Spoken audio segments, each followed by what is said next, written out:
Thank you, Jack, and thank you, Institute for Governmental Studies. It's a pleasure to be partnering with them in presenting the Concord Coalition Fiscal Wake Up Tour. I want to say a personal word of thanks to the Concord Coalition for all they've done for our country, and in the specific for bringing this fiscal tour to our campus. The fiscal tour participants will be introduced in sequence as each of them speaks, and following their presentations, each of which will be 8 minutes, we'll then get into a dialogue and question and answer. So our first speaker is Bob Bixby, who is the executive director of the Concord Coalition. He has held that position since 1999. Prior to that, he was the program director for the Concord Coalition. Concord Coalition was established in 1992 by the late Senator Tsongas and Senator Warren Rudman. And after Senator Tsongas's passing, Senator Bob Kerrey, former senator from Nebraska, became the co-chair. So it's always been bipartisan from its very inception, focused on the fiscal responsibility issues you'll hear about tonight.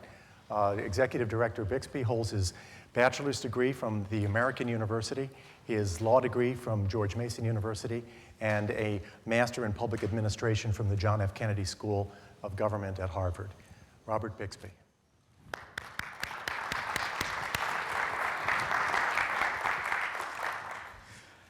Thank you very much,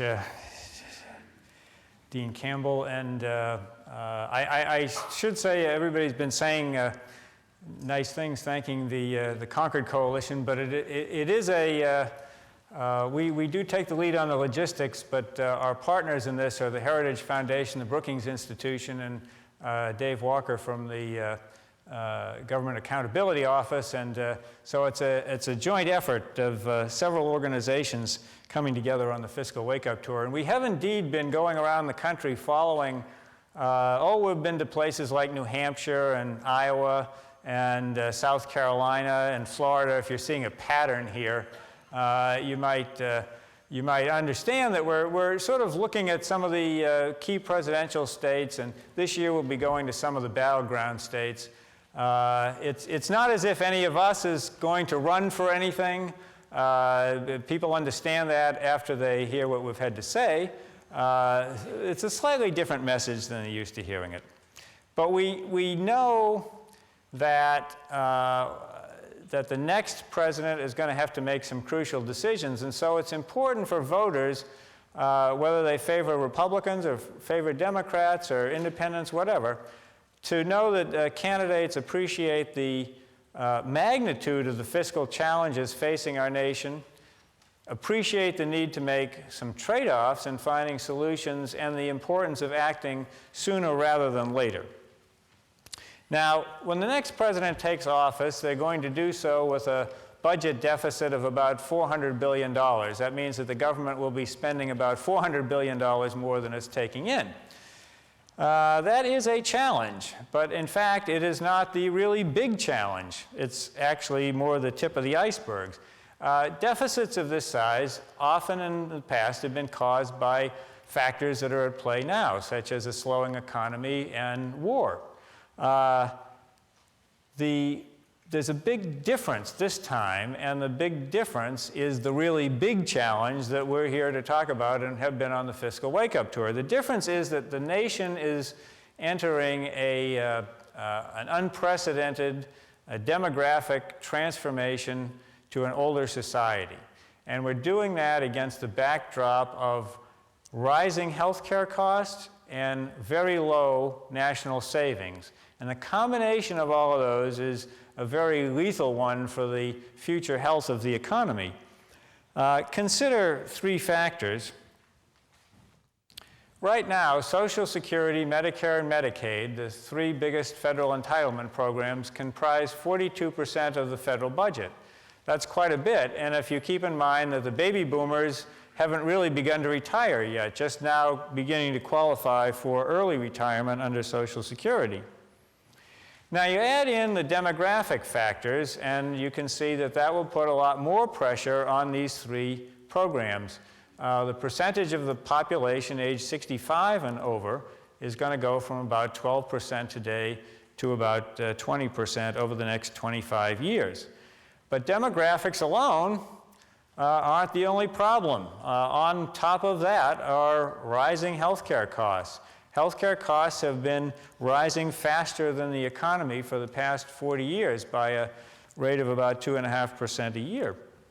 And if the same growth happens over the next 40 years, that is, healthcare costs rising relative to the size of the economy, if the same growth rates were to persist for the next 40 years as we've had for the past 40 years, you would find that just two programs, Medicare and Medicaid, would take up as much of the federal budget as much of our nation's economy as the entire federal budget does today.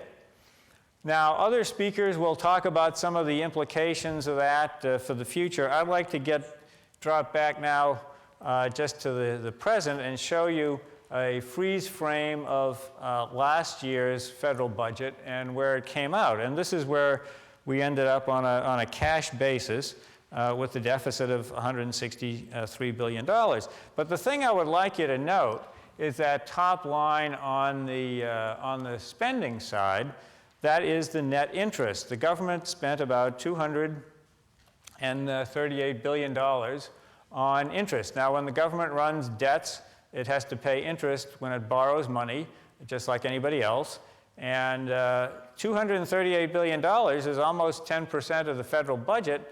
It's quite a bit of spending. It's more than the government spent on, say, the war in Iraq and Afghanistan. It's more than the federal government's share of the Medicaid program.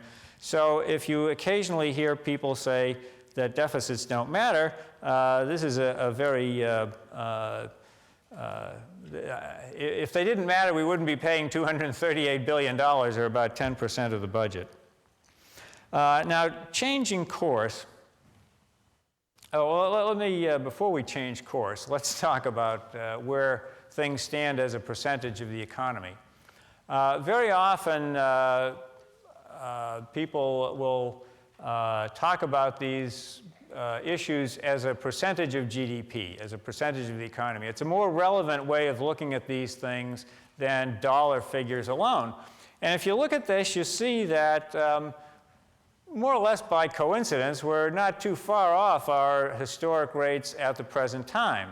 Generally speaking, the government over the past 25, 30 years or so has tended to spend at about 21% of GDP, and revenues are a little bit above 18% of GDP. So we run these deficits around 2%. Now, if that were the pattern going out into the future, we might be concerned and would like to see lower budget deficits, but we probably wouldn't be running around doing a fiscal wake-up tour. Keep these numbers in mind as you hear what the other speakers say about where spending may be headed as a percentage of the economy. Now, changing course is going to require some fundamental decisions, and the American people need to be involved in those decisions, and that's where the fiscal wake-up tour comes in. This guy on the horse here is Paul Revere. And the reason that we show Paul Revere is not just because this is the Concord Coalition, so we have to talk about Paul Revere, but he symbolizes what we're doing here. This is not about gloom and doom. It's a warning. And we think that the American people and their leaders can change course if they are adequately informed.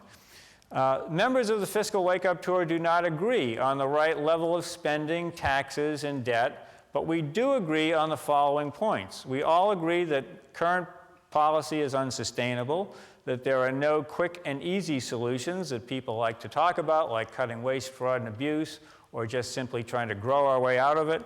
We all agree that there are going to need to be bipartisan solutions. Both sides need to be willing to look at all options. Public engagement is very important to this. That's why we're out here doing this. And finally, and most importantly to us, this is really a moral issue. It's not just about numbers. It's about the legacy that we leave to future generations. Tom, are you going to introduce the next speaker, or do you want me to do it? Sure. I will, in introducing the next speaker, just let you know that he has been from time to time referred to as the rock star of the Fiscal Wake-Up Tour. And it's not often that a government accountant or a CPA of any sort is referred to as a rock star. So that's something to aspire to. He is the Comptroller General of the United States, the rock star of the Fiscal Wake-Up Tour, David Walker.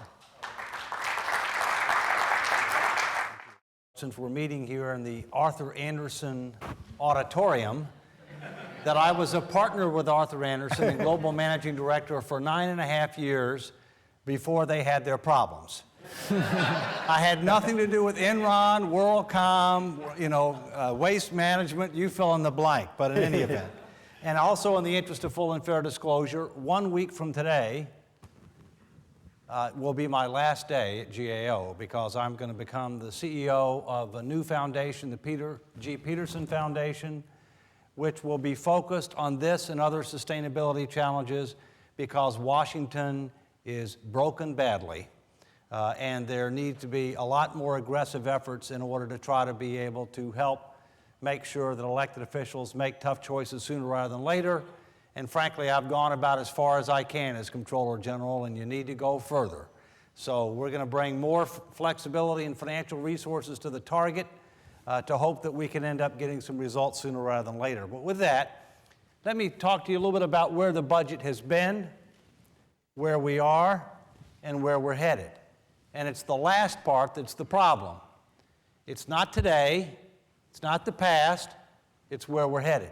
We're headed into very rough seas that could swamp the ship of state if we don't get serious soon. In 1967, 45% of the federal budget was for defense and 2% was for Medicare and Medicaid.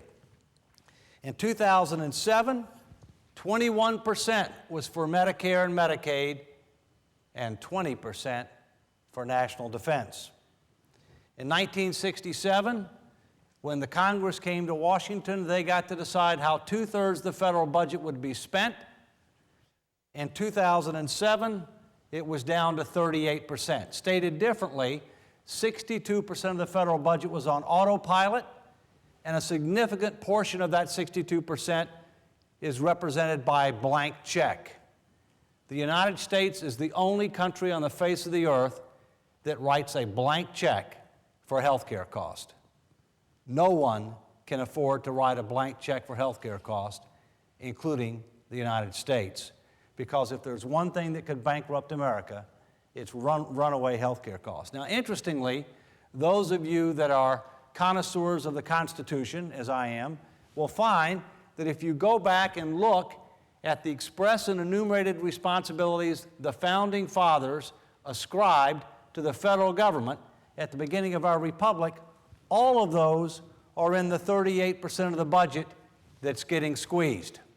National defense, homeland security, federal judicial system, Treasury, foreign policy, postal, Congress of the United States, executive office of the president, and yet they're getting squeezed.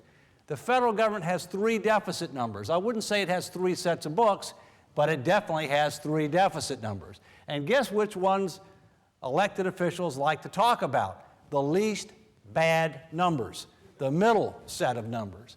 But when you look at the fact that the federal government spends every dime of the Social Security surplus on other government operating expenses, the real cash-based budget deficit is marked in red.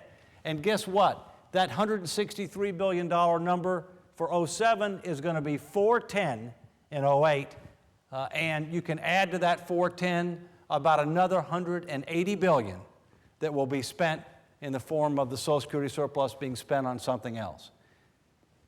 The United States has become addicted to debt.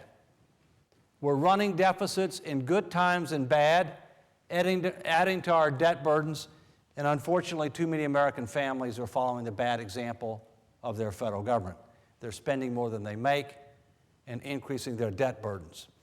Bottom line on this graphic, it may be a little bit difficult to follow, is while the 3 deficit numbers have gone down for 3 years in a row, the accumulated liabilities and unfunded commitments for Social Security and Medicare are going up every year.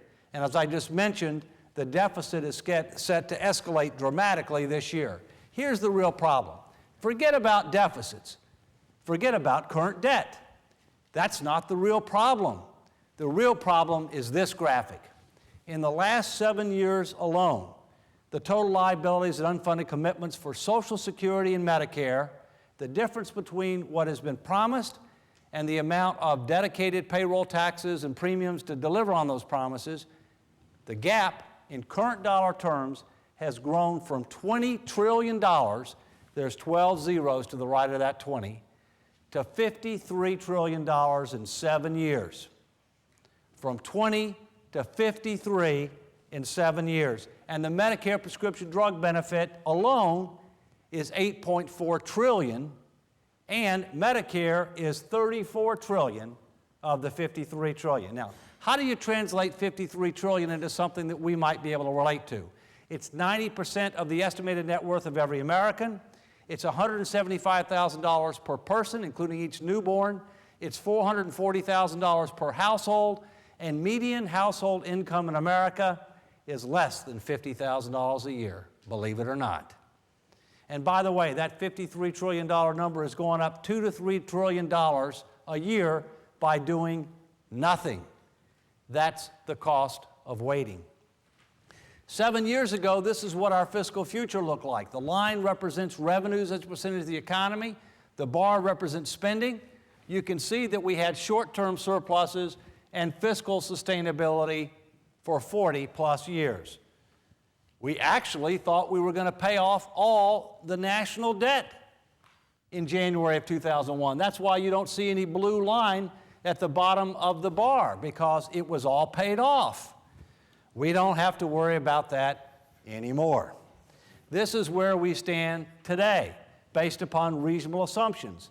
Reasonable assumptions are no Social Security and Medicare reform, which we can't allow to happen, but if you assume that we tax at historical levels of about 18.5% of the economy, which is where we are now, and we just debt finance the difference, and that the rest of government grows by the rate of the economy. This is not just a federal problem, it's a state-local problem. Bottom line of this graphic, state and local governments face large and growing deficits within the next 10 years due primarily to 4 reasons. Medicaid cost, unfunded retiree health care, underfunded pension plans, and deferred maintenance and other critical infrastructure needs. So the bottom line is the status quo is not an option. There's no way we're going to grow our way out of this problem. Anybody who tells you we can do that, 1, hasn't studied economic history, and number 2, probably wouldn't pass math. So we need to be honest about where we are and where we're headed. We need to reimpose tough budget controls like the ones expired in 2002.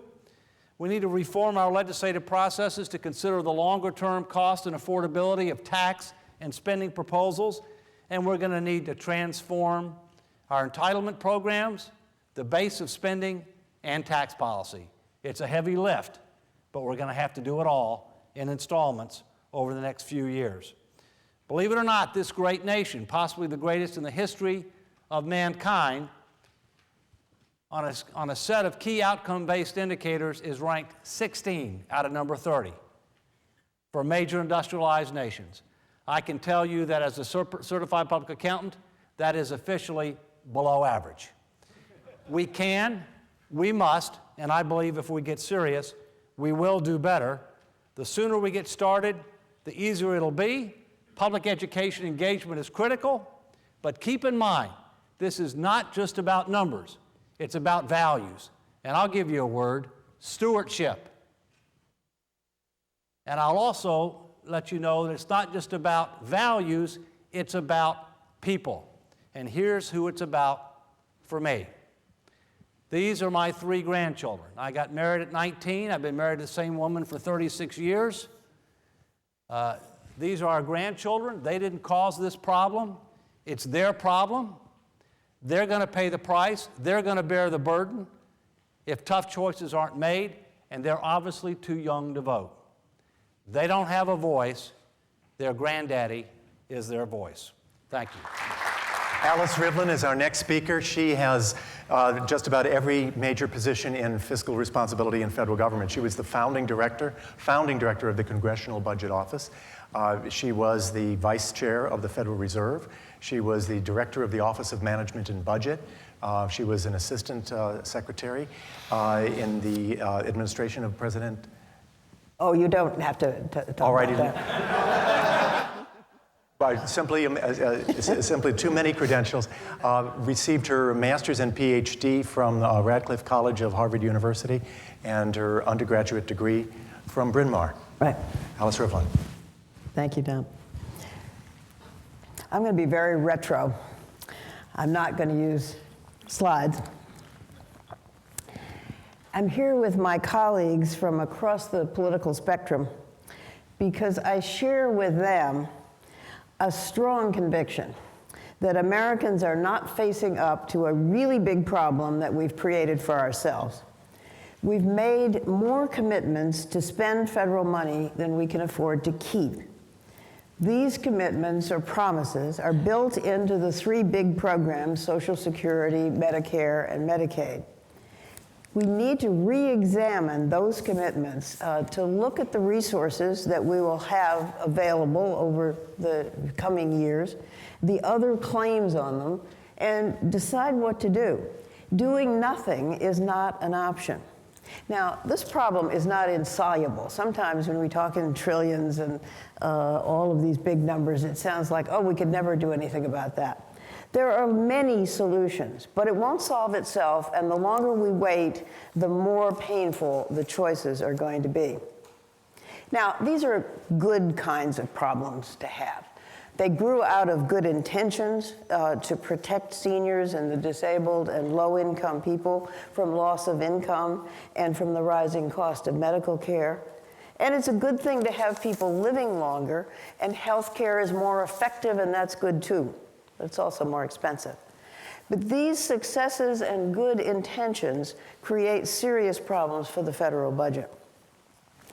The Comptroller General is an accountant, and he likes to think in present value terms of unfunded liabilities, and that gets you into an awful lot of trillions. I'm an economist, and I like to think about how much programs are costing as a percent of everything we produce, our GDP. Now, Social Security costs about 4% of our GDP right now. Over the next few years, it'll rise to 6%. That's the demographic effect of keeping the promises that we've already made. That's half again as much as we're spending now, but it doesn't sound impossible. It's the growth of Medicare and Medicaid, which is more dramatic because these programs are on track to claim a continuously rising share of the GDP. They compound the two factors, the aging of the population and the rising healthcare spending per person. As Bob Bixby said, healthcare spending for all of us has been going up about 2.5 percentage points faster than the GDP for 40 years. It doesn't take very much sophistication to realize that that's a problem, and it affects all of us. If these trends continue, Social Security, Medicare, and Medicaid will get to the 18 or 20% of the whole economy that we are now spending on the whole federal government by the end of the 2030s. Now, maybe we can find a way to reduce the rapid growth of healthcare spending. We certainly should try. Maybe we can reduce it to 2% faster than the GDP, or 1.5%. Or even if we're lucky, 1. But new drugs and new treatments are coming online all the time, and we're going to want them, and we're going to use them, and they're going to be more expensive. So I think we're kidding ourselves if we think that healthcare spending is going to drop to the rate of the GDP. And if that's true, then Medicare and Medicaid, or their successor programs, will continue to grow faster than all of our spending, and that federal revenues grow at any reasonable set of tax rates. So the result is very tough choices. What do? We raise taxes continuously. We keep cutting other spending until it's all gone. We push costs onto the state or into the private sector. Probably some combination of all of those things. The option we've been relying on recently is don't think about it, just borrow more money. We've been spending more than we've been taking in taxes and passing the IOUs on to future taxpayers, those terribly attractive grandchildren of the Comptroller General. I've got some too. But in the face of the rapidly rising commitments under Social Security, Medicare, and Medicaid, that option, just borrow more money, is not either economically or morally viable. It's economically dangerous. Rising deficits reduce economic growth through their effect on pushing up interest rates. They make us much more vulnerable to our creditors, and our creditors are mostly now foreign governments. And the task of, or the toll of the downside of keeping on borrowing more money is beginning to become apparent in the falling dollar. We've seen it already, and it could get much worse. The economics of continuous borrowing are not attractive, but it's also immoral. It's not fair to our children and our grandchildren to pass the burden on to them or to leave them with a damaged economy. So why are we acting in this immoral and short-sighted way? It's a little hard to figure. We're somehow in psychological denial. We cling to a whole bunch of convenient myths that we can grow our way out of the deficits. No, we can't. We'd have to grow at double-digit rates forever to catch up with this rate of spending. That we can cut taxes and that'll stimulate the economy and then we'll grow faster and taxes will pay for themselves. No, they won't. Tax cuts are stimulative of the economy, but no serious economist believes that you can go on cutting taxes without cutting spending and not create serious problems for the economy. Or the opposite. Oh, well, we'll just raise taxes. They're not as high as the Europeans, and we'll solve our problem that way. No, we won't, because we'd have to raise them continuously to solve this problem. Or we'll just cut waste. That's a good idea, and making the healthcare system more efficient is a good idea, but it's not going to solve the problem. All of these myths are partial truths. They're good things to do, but not solutions. We need to stop telling ourselves stories and admit that we have a problem. Make decisions about how much we want to spend on what and how to pay for it. Those are conversations that we are not now having, either in the context of the political campaign or very much of anywhere. And that's what the Fiscal Wake-Up Tour is trying to bring to your attention. Thank you. Hosta Fraser is our last speaker. She is the director of the Institute for Economic Studies at the Heritage Foundation, a position that she's held since 2003. Prior to that, she held the job that I did in California. She held it in Oklahoma. She was the finance director for the state and helped Governor Keating with his fiscal and economic policies. And prior to that, she was a fiscal manager for Orange County after it got into trouble. So the same sort of caveat that we heard about Arthur Anderson applies to Ms. Fraser, and help them work out their budgetary problems following their near bankruptcy. Ms. Fraser. Thank you very much. I'm going to build on my colleagues' presentations and illustrate the challenges that we face, as well as some of the choices. And I'm going to start with a brief review of what you've already heard. Okay, let's get the thing to work here. And let's look historically at where we are in terms of the budgetary context. Taxes, remember, you heard, are about 18% of the economy, and that's really the post-World War II average, while spending has averaged about 20% of the economy. And if you notice the blue, that represents Social Security, Medicare, and Medicaid. And you can see how over the past, since 1975 in this chart, they have really grown tremendously. And in my mind, one of the key reasons for that is that entitlements really function on budget autopilot. Now, most programs, those that Dave especially talked about, all the other priorities, including those things enumerated in the Constitution, most of those programs, Congress sets annual budgets that are constrained, and they have serious debates about our budgetary priorities. However, there are no annual budgets for entitlements. Instead, they grow in concert with the formulas that are established in their authorizing laws. So what this sets up in the future is a giant tsunami of spending. So we would see within 2 generations, the federal budget going from 20% of the economy to 50% of the economy. And this obviously is a real problem. And what would happen, as you heard my colleagues say, is that these entitlements would in fact begin to crowd out other priorities that we hold very valuable as a nation.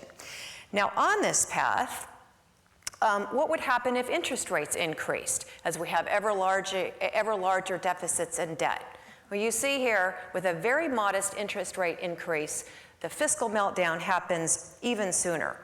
And what I want you to think about is, because of this budgetary autopilot nature of entitlements, this is the course that we are on today, and all of the legislative dynamics, all of the budget dynamics support and enforce this path. So let's talk for a moment about taxes, because no conversation about fiscal and budget policy is really complete without a discussion of taxes. And let's think about, first of all, where are they going in the future? And the red line right here, it shows you where we are today in comparison with the historical average, and we're actually right about that today. And according to current law, however, taxes are set to go up. And in fact, they are set to surpass the highest levels of taxation this nation has ever seen in 11 years. Why is that? That's due to the huge increase in the alternative minimum tax, and because the tax cuts are set to expire. But even if taxes are allowed to rise to this level, it will not solve this fiscal challenge that we face. Now, if the tax cuts are extended, you see that there's a little budgetary difference, but not a large one, and moreover, taxes will be increasing over the levels that we have today. And I'd like just to illustrate the magnitude of this problem to you. If the challenge was solved solely through taxes, you would see a tax burden growing from this 18% level today to 30% of the economy. That is a startling level, and not only that, taxes would need to keep on going up in the future as the costs of these programs continue to expand. So now you're probably thinking, I don't really know what 30% of the economy means to me and means to my family. So let's think about it in terms of income tax rates. What we would see is today's income tax rates needing to grow by 2.5 times, such that the lowest income tax rate today is 10%. It would need to grow to 26%. The highest rate would go from 35% to 92%. And this is only federal income taxes. You'd have to add on state income taxes, which in California are very high. You'd have to add on payroll taxes of about 7.5%. This is the level of taxation that we have locked in order to pay for these programs. Now, nobody's proposing this, but I really want you to think about what this magnitude is. And I want to say, I don't have any grandkids yet, but I do have 3 teenagers, and this is the burden that they will have to pay. But in spite of all the angst that they give me as teenagers, in spite of all the high blood pressure that they give me, you know, I really want a different future for them. I think that we can do better. So I'm going to turn to the other part of the budget, and that's the spending part. So what would happen if we continue on this current path, as Alice talked about, and just left these entitlements alone and tried to do things solely on the spending side of the ledger, it's very, very difficult. Watch as I start to eliminate some programs, and watch very, very closely. I'm going to eliminate sort of across priorities. I'm going to start with the National Endowment for the Arts. Watch the line closely. You didn't see it go down, and I eliminated an entire program. So now we'll eliminate NASA. Went down a little bit. Foreign aid, all earmark spending. And in fact, I have eliminated dozens of programs and literally tens of thousands of projects and not made very much progress towards this budget impasse. In fact, you could eliminate the entire Department of Defense tomorrow and you wouldn't solve the problem over the long term. So this is to illustrate to you, we really must change the direction of entitlements. So let me lay out briefly my path, and you've heard a number of other ideas, my sort of suggestions for solving this problem. I really think that the key is changing the legislative dynamics and the legislative incentives for action. That would mean taking these programs off of this budgetary autopilot that they're on. I would put them on a long-term constrained budget. And one of the benefits of this is that it would level the playing field among all budgetary priorities and require tough and conscious trade-offs. We don't have those today, and that's why you see those programs growing so fast, and especially in the future. Another thing that I would do is to include a measure of the long-term entitlement obligations, that $53 trillion that Dave talked about, in the annual budget. And if Congress really wanted to increase that $175,000 burden on Dave's grandkids, they should have to take a tough vote in order to do that. Another thing that I would do is to make retirement programs fair but affordable. And if I've conveyed nothing else today, it is that the social insurance model for entitlement programs that we have today is not sustainable. So I think there's a number of things that we can do. This would really involve two steps in my view. The first one is to target resources to those who need them the most, and there's a number of ways that we can do that. The second is that I think we all need to assume greater personal responsibility in terms of saving for our retirement future, and those are our foreseeable retirement needs. I do think that taxes have a role in this. And in my view, taxes should be simple, they should be flat, growth-oriented, and internationally competitive. So in closing, this is a very tough challenge that we face, but there are real solutions, and we look forward to taking your questions on those right now. I'm going to engage in a discussion with the panel while we collect your questions. So if you would please pass them to the aisle now. They'll be sorted and brought to my attention. But let me start out the questioning with directing it to Bob Bixby, though other members of the panel may wish to participate. In the year 2000, we balanced. In the year 2000, we had a surplus in the federal budget of $86 billion. Now, we've been in deficit ever since, and in deficit the years prior to that, way back to 1974. But we did actually do it in the year 2000. So my question to Bob would be, what did we do right then that is so difficult to replicate now? Well, I think that there was an accumulation of things. You know, you go back to, say, 1992, when we had, Ross Perot was running and Paul Tsongas was running. The deficit was very high, and the public seemed to be concerned about lowering the deficit. And President Clinton, to his credit, with Alice's help, pushed through a deficit reduction plan. And throughout the 90s, the deficit began to come down. He worked with a Republican Congress, and there was spending restraint, there were budget controls, they avoided tax cuts that weren't matched by spending cuts, they avoided big entitlement expansions. We did have a strong economy. We also had a peace dividend from the end of the Cold War. There were a lot of factors that came together and worked over a number of years to produce this surplus. So I think the lesson from that is that budget deficits don't just go away on their own. When politicians and the public get together and put some effort behind it on a bipartisan basis, fiscal responsibility can work. So it's not a pipe dream. It is, you can look back over that period and say it actually did happen.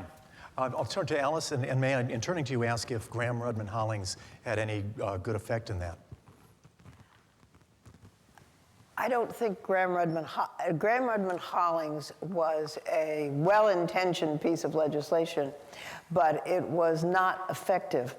The effective thing were the rules that were put in place in 1990 by then President Bush 41 and the Democratic Congress, who, sensing a real crisis, came together, bipartisan, and put in place the budget rules that the Clinton administration benefited from, because they were in effect until 2002. But they were the caps on discretionary spending. Everything had to get under the cap. And the so-called pay-go rules, which meant you couldn't pass, you couldn't even propose a tax cut or an entitlement spending increase unless you had offsets of equal amount over the budget period. It wasn't that the Clinton administration never thought of prescription drugs for Medicare or a middle-class tax cut. In fact, the president had campaigned on it, but we couldn't pay for it. And the rules really worked. Yeah. I want to, before I turn to David, just to ask Allison on this, because I might get a different point of view, and if I don't, that's fine too. Alice Rivlin identifies the unwillingness to cut taxes as a component in a successful budgetary deficit constraint. Yet good friends of mine on the Laffer curve side of the argument suggest that if we don't occasionally or have targeted tax cuts, we might choke off growth, and growth is a generator of more revenue. Do you want to give us your point? Well, would you kindly give us your point of view on that? Well, there were a whole lot of questions there that I could tackle. I mean, I think that our tax policy is extremely important. And, you know, that's kind of why I did take some of my presentation time to talk about taxes. Certainly, there are elements of the Laffer curve, I think, that are very important that show that there's sort of an optimum level of taxation and revenue maximization. I think that sort of in my view, some of the tax cuts that we had in 01 and 03, there were different kinds. Some were growth-oriented tax cuts, and some were really more sort of, I'll call them socially oriented tax cuts. The ones that were growth-oriented I thought were really very effective, and they had much less of a revenue impact. You know, some people feel that they paid for themselves, and there's a lot of very, you know, rigorous debate about that. I think the important thing is that not all tax cuts are created equally. And I don't think that you can cut taxes forever and not have it have a real impact. That being said, I think that, you know, it is important that we seek to keep the burden of taxes on our economy low. And as I showed in one of my charts, taxes are going up. Under current law, they are going to go up for three basic reasons: the alternative minimum tax, the expiration of the tax cuts, and for real growth. So, you know, this sort of normal level of taxation that we've had of about 18% of our economy has, to me, sort of indicated that there's a threshold that Americans and the economy are sort of willing to take. Before turning to David for his comment, I do want to share one quick comment. When I was in Congress, I had a colleague who honestly said this and then realized what he'd said, that because he totally believed in the Laffer curve, that if only we could get the federal tax rate down to zero, we'd really get federal revenue. I'm glad you got it. He didn't. David. Well, what I was going to mention is that the budget controls that were in place in the 1990s were a major contributor to help us move from deficits to surpluses, and they expired in 2002. And Washington has been out of touch and out of control for a number of years, and that was one of the reasons why, because there are no controls in place anymore. You know, some people say during the Johnson administration there was the guns and butter, policy. Recently, we've had guns and butter and tax cuts, and sooner or later, people need to understand the math has got to work. I mean, the math isn't close to working now, and time is going to make it even more difficult. As Allison said, all tax cuts are not created equally. Some stimulate the economy, some don't. But even the ones that stimulate the economy, they rarely pay for themselves. They may recapture part of the lost revenue through additional economic growth, but they rarely pay for themselves. And we need to recognize that reality as well. I frequently hear that a capital gains tax reduction does pay for itself based on the record of the Kennedy administration and the Reagan administration. Do you think that's right or wrong, David? Well, first, the ones that I've seen, I'm not a PhD economist. I'm well-read, but I'm not a PhD economist. And the two that I've heard that typically have the most positive impact and have the potential to pay for themselves are dramatic reductions in marginal tax rates, which we had during the Kennedy administration, and significant reductions in tariffs. Now, obviously, reductions in the capital gains rates, you're dealing with investments, and that you can end up recapturing part of the cost more. Don't know that they'll pay for themselves, but they clearly have more of a stimulative effect. And then you have to ask yourself, how much of that is a timing difference? Because people are accelerating transactions, taxation of transactions, because they may not think it's going to stay that way, versus a longer-term impact. You may. No, I agree with that. But we have brought the marginal tax rates down so far over time through the Reagan administration, and some of us who are old enough can remember when the marginal top tax rate was 70%, and we're nowhere near that now. Well, I remember that too. I was pursuing my economic studies at the time. So I have a question from the audience, which is absolutely apt at this very moment. So it begins, which members of the panel are willing to publicly support a tax increase in order to balance the federal and/or California state budget? So the non-Californians can certainly speak to increasing taxes in California. But I'll ask the panel. It's a fair question, and if the answer is no, that's fine. But is there any member who's willing to support a tax increase as part of the solution? Sure. I mean, I'll go first. To me, the trick here is to try to achieve a sustainable path with spending, taxes, and debt all at levels that are conducive to long-term economic growth.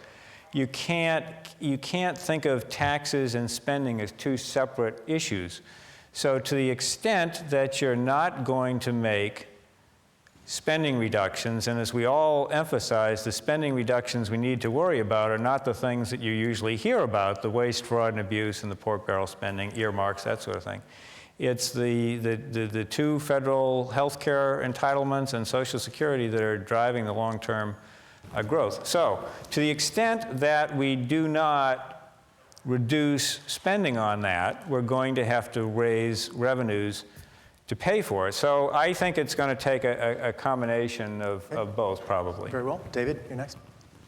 Of the $53 trillion hole that we're in, I think we're going to have to get the most money out of reforming entitlement programs. I think we're also going to have to get some money out of constraining and reprioritizing spending. And I also think that we're going to have more revenues than 18.5% of GDP, which is what we have right now.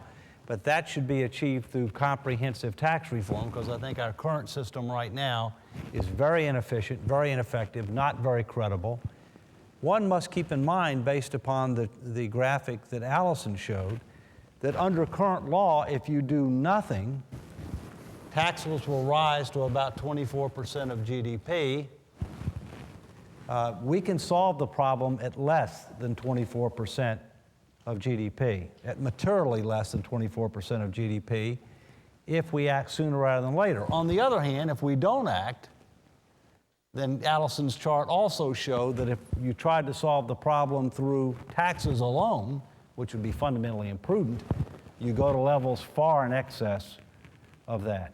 Americans historically have not allowed themselves to be taxed more than about 20.5% of GDP. That's where we were in 2001. That's one of the reasons that we had a surplus. You may have a little tolerance to go somewhat more than that, but I don't think a whole lot more, and for a variety of reasons. I think David's right, that you could balance the long-term budget at almost any level. But the point is, you've got to pay for what you want to do. And the spirit of the Fiscal Wake-Up Tour is not everybody says what their favorite solution is. It's that we all agree that there's a big problem and that we have to look at both sides of the budget together and come out somewhere. It's well said, and I don't mean to put anybody on the spot, but the question did seem to me fair. Let's talk about a few specifics. And there's one other I'd like to get to, but Allison, if you wanted to speak on this issue. What I would say about California is exactly true as well for this larger problem for entitlements. And as a Californian, or former Californian, I guess, but still a Californian at heart, you know, California already has very high tax rates. And one of the things that, you know, all Californians, whether they live there or not now, need to remember is that, you know, you live in a competitive nation. And you don't want to squeeze your businesses out because that's the source of jobs, it's the source of income, and it's the source of growth. If you raise taxes, there will be some sort of cost on your competitiveness nationally. That very same issue holds true for us nationally as we think about entitlements. If we raise taxes to very high levels, we need to consider our global competitiveness position. And I would say specifically with regard to the corporate income tax, you know, many view big business as, you know, sort of the villain here in society today. But if you think about the corporate income tax, many of our jobs come from big business. The corporate income tax in America is among the highest in the industrialized world already. And if you want to increase taxes on big business, you will be driving away jobs. And that same sort of paradigm holds true for the state of California. In fact, I might say even more so because the alternatives to locate are right next door. Arizona, Oregon, New Mexico and Texas are bidding for our business. Maybe a little bit more difficult to say we can set up exactly the comparable kind of industrial structure in Mexico, but certainly we could in Arizona. The specific questions that come, ask one or two others, and so let me just briefly put to the panel. Among the others are postponing the retirement age at which your Social Security and Medicare benefits would vest in light of the greater life expectancy from now as opposed to the time when those laws were passed, and or means testing Medicare. And if anybody wishes to make a comment on those possible other specific solutions, I'd welcome it. Yes, David.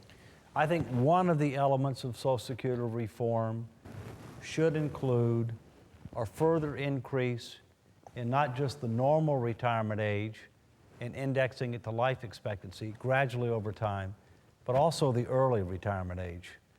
Because about 70% of people end up taking Social Security at the early retirement age. And the simple fact of the matter is, because of slower workforce growth, because the change in the nature of our economy, because of advancements in medical technology and a variety of other factors, we need to encourage people to work longer. That's what federal policy needs to do.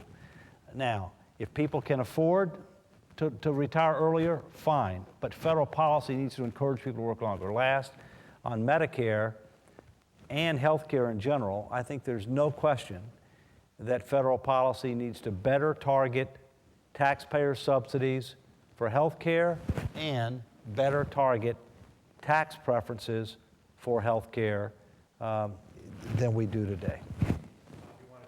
I think that both of those ideas are ones that the Concord Coalition has supported in the past. There are proposals, for example, the Medicare drug benefit could be means tested. It's not right now. That's one of the proposals.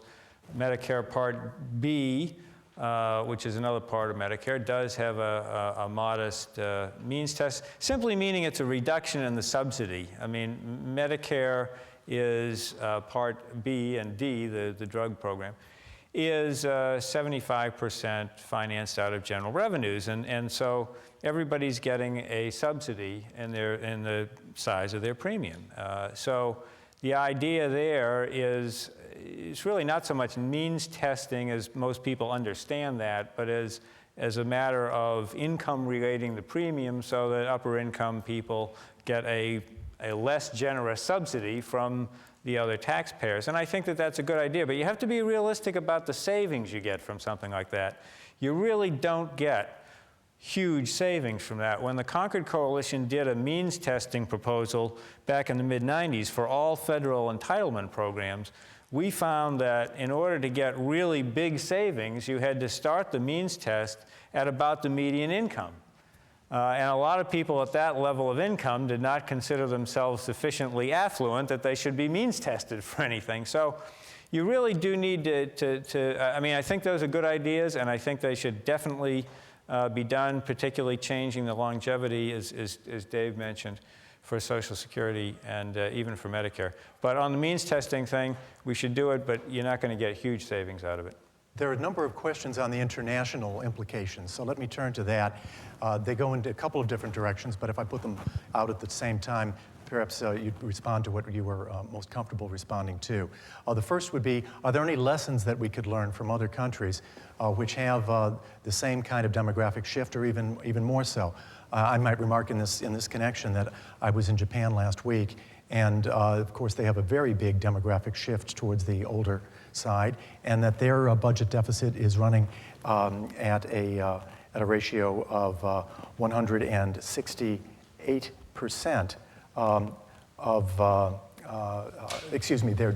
their total debt is 168% of their annual GDP.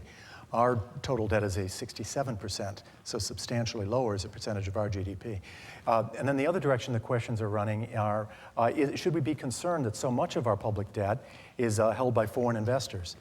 And Alice referred to that briefly in her remarks, so it might be appropriate to turn to her first on that, but I happen to anticipate that question. And so let me just share with you what the numbers are. Japan is the largest creditor to the United States at $586 billion. China, might say Greater China, which includes Taiwan, Singapore, Hong Kong, as well as mainland China, $400 billion. United Kingdom, $244 billion, and then the Gulf states at $123 billion. So those are the international directed questions. I think we should be very concerned about the size of our growing debt, but also about the fact that so much of it is held by mostly foreign governments and foreign central banks. It just gives them a lot of leverage over us. And that's not a very good position to be in. Up to now, there's been a kind of codependency. They wanted to keep their currencies from appreciating against the dollar, and we wanted to borrow money, and so it all worked out. But eventually, many countries are going to feel they don't want to hold so many dollars. Some of them already think that. And we don't want to be as beholden to the rest of the world for continuing this paying for our profligacy, which is what it really is, as we are now. I want to thank Bob Bixby, David Walker, Alice Rivlin, and Allison Hosta Fraser for their time and for their sharing that time with the Berkeley community. Won't you join me in thanking them?